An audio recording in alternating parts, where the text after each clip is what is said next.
Hi folks, my name is Rob and welcome to Impactful Life. This channel is all about helping you make an impact so you can lead a full life. Today we're going to continue our discussion of Dr. Stephen Covey's best-selling book, The 7 Habits of Highly Effective People. We've already covered the first 3 habits, and today we're going to set the stage for the rest of the book by discussing your bank account. And it has nothing to do with how much money you have. So stay tuned, we'll be right back.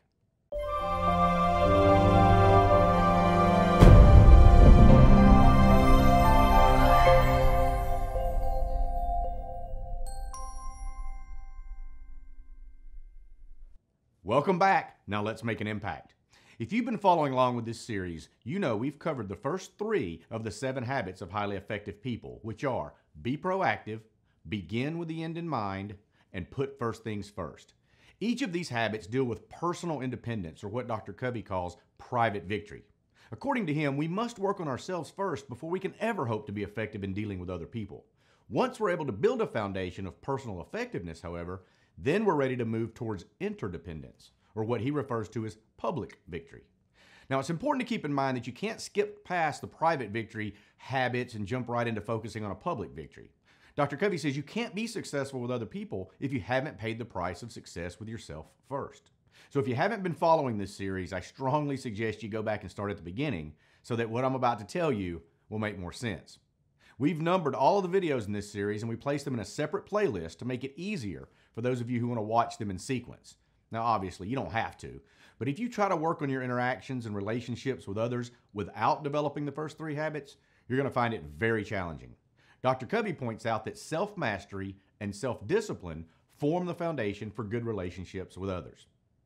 Okay, so you've been working on yourself through the first 3 habits and you're ready to move on to working effectively with others. Well, before moving on, there's a section in this book between habits 3 and 4 where Dr. Covey sets up this transition from private victory to public victory, and he discusses an important concept that has stuck with me personally over the years since I first read this book.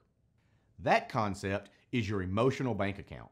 And just like a financial bank account where you must make deposits and build up a reserve before you can make withdrawals, an emotional bank account is the trust you build up by showing courtesy, kindness, and honesty to other people. When you treat another human being with respect and you keep your commitments to them, you're making deposits, and over time you build up a reserve. On the other hand, if you make a habit of disrespecting the other person, of lying to them, constantly criticizing, or frequently displaying negativity in some way, your account with them becomes overdrawn. When this happens, your relationship suffers greatly, and even brief interactions with the person begin to drain you emotionally. Dr. Covey believes that our most constant relationships, such as those with a spouse or a close friend, maybe a coworker or our children, require the most consistent deposits. The emotional bank accounts with people we come into contact with the most frequently have the potential to be some of the most enjoyable, satisfying, and productive relationships we can ever experience.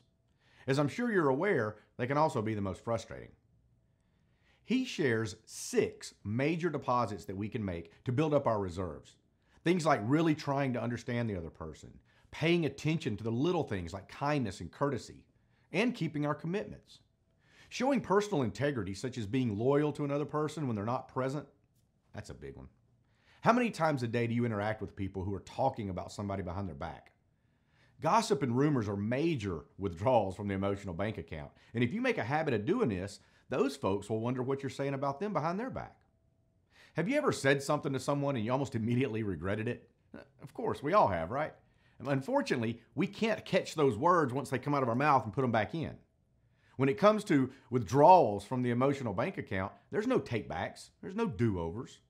The only thing that we can do is start making deposits again and try to rebuild that trust. And that takes time. You know, an insincere apology won't get it done either. Remember, actions speak louder than words. If you embrace this concept, you'll start to catch yourself making withdrawals all the time. And you'll start to realize how damaging some of the seemingly insignificant little comments and criticisms can be to other people. Even joking around can hurt, and saying, "Oh, I'm just kidding," that doesn't fix the damage. As you work on this, you'll also start to recognize it while watching other people interact with one another. If you get nothing else out of this book or this series of videos that we're doing, I hope that this one concept stays with you because I believe it may be the most powerful and potentially impactful concept in the whole book. And it's not even one of the 7 habits. As you go about your life after watching this, please pay attention to your emotional bank accounts and recognize the impact you're having on other people in your life with your words and your actions. I'm not suggesting that it's an easy thing to do, but I do believe it can drastically improve your relationships. I wish I could tell you that I'm an expert at dealing with other people and building up my own emotional bank accounts, but I struggle with it from time to time just like everybody else. Nobody says the right thing every time, all the time. Every now and then, I'll do something or say something, and I'll realize immediately I'm going to have to make some deposits to make up for that. But at least I recognize it, and I try to repair the damage as quickly as possible. Most people don't, and they keep making withdrawals, and they keep making withdrawals, and then they wonder why they just can't seem to get along with somebody. Well, their account is perpetually overdrawn. Just like with money, one big withdrawal can wipe out months or years of deposits, and we have to start saving all over again. Think about that the next time you're about to say something negative or hurtful to someone. Of course, that assumes you have the ability to think before you speak, and that's a topic for a whole nother video. Start making deposits in your emotional bank accounts today so you can make an impact and lead a full life.